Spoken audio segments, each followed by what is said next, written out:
2024 का लोकसभा चुनाव होने वाला है, जिसमें एक तरफ एनडीए है तो दूसरी तरफ उसको चैलेंज देने के लिए 26 पार्टियों को मिलाकर इंडिया नाम का गठबंधन बनाया गया है। यह गठबंधन नरेंद्र मोदी के सरकार के 10 साल के शासनकाल को खत्म करने के लिए चुनाव लड़ेगा। तो दूसरी ओर इस एजेंडे का मुकाबला करने के लिए एनडीए के पास 38 पॉलिटिकल पार्टीज हैं। जो भाजपा के अपोजिट पार्टीज हैं, उन्हें अच्छे से पता है कि वे अकेले भाजपा की ताकत का मुकाबला नहीं कर सकती, इसलिए उन सबका साथ आना ही एकमात्र रास्ता है और इसलिए उन्होंने इंडिया अलायंस बनाकर साथ मिलकर उसका मुकाबला करेंगे। तो वाकई में यह इंडिया वर्सेस एनडीए चुनावी मुकाबला दिलचस्प होने वाला है। आगे वीडियो में आप एंड तक बने रहिए, जानेंगे सब कुछ इस वीडियो में। तो चलिए वीडियो स्टार्ट करते हैं।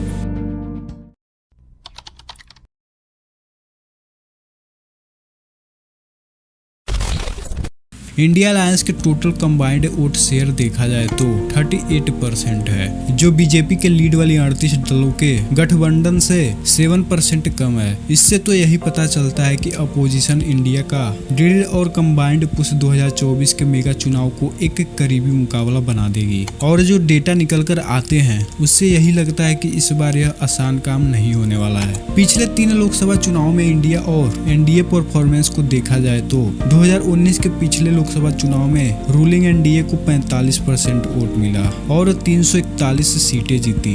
2024 के एनडीए का वोट शेयर 39% था और उसने 353 सीटें जीती थी, जो 1984 के लोकसभा चुनाव के बाद इस गठबंधन या किसी भी गठबंधन या पार्टी के लिए सबसे अधिक थी। और देखा जाए तो यह वह चुनाव था जिसने मोदी युग की शुरुआत की थी और एनडीए गठबंधन के सहयोगियों ने इस चुनाव में काफी अच्छा परफॉर्मेंस किया था। वहीं 2009 के लोकसभा चुनाव को इंडिया अलायंस के पार्टनर्स के लिए गोल्डन पीरियड कहा जा सकता है, जिन्होंने मिलकर 40% वोट शेयर के साथ 347 सीटें जीती। लेकिन 2024 के लोकसभा चुनाव में वे केवल 161 सीटें ही मैनेज कर पाए और 2019 में हुआ पिछला लोकसभा चुनाव इंडिया ग्रुप के पार्टियों के लिए और भी बुरा था, जिसमें उनका वोट शेयर 38% तक गिर गया और उन्हें सिर्फ 158 सीटें ही मिल पाए। देखा जाए तो 7% इन दोनों गठबंधनों के लिए कुल वोट शेयर में अंतर बहुत ही अधिक नहीं लग सकता है। लेकिन पिछले 2 लोकसभा चुनाव में एनडीए और भाजपा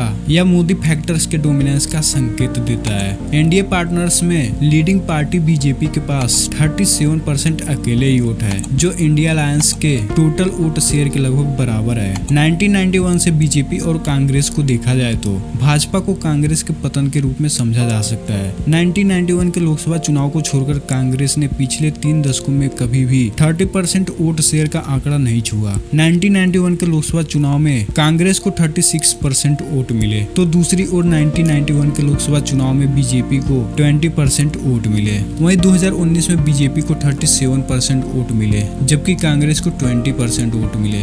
1998 के लोकसभा चुनाव को आप देखेंगे तो जब अटल बिहारी वाजपेयी के लीड वाली एनडीए सरकार जो 13 महीने तक जीवित रही थी, तो भाजपा और कांग्रेस दोनों को 26% का बराबर वोट शेयर प्राप्त हुआ था। लेकिन पिछले 2 लोकसभा चुनाव से पता चलता है कि भाजपा ने कांग्रेस को बहुत बुरी तरह हराया है। 2014 के लोकसभा में 189 सीटें ऐसी थी जहां भाजपा और कांग्रेस के बीच सीधा मुकाबला था और भाजपा ने 88% का इम्प्रेसिव स्ट्राइक रेट के साथ उसमें से 116 सीटें जीती। 5 साल बाद 2019 के लोकसभा चुनाव में बीजेपी ने कांग्रेस और गैर कांग्रेसी दोनों दलों के खिलाफ अपना हमला तेज कर दिया। लेकिन अभी भी बड़ा अंतर है, जहां कांग्रेस के खिलाफ बीजेपी का स्ट्राइक रेट 92% था, वहीं गैर कांग्रेसी पार्टियों के खिलाफ इसका स्ट्राइक रेट 52% था। एक और सवाल जो हमारे मन में 2024 इलेक्शन को लेकर है कि कांग्रेस एक कमजोर कड़ी है या इंडिया अलायंस ही एकमात्र उम्मीद है। इस प्रश्न का उत्तर कई डेटा पॉइंट से प्राप्त किया जा सकता है, जो बताते हैं कि कांग्रेस बीजेपी और एनडीए के खिलाफ एक कमजोर कड़ी है।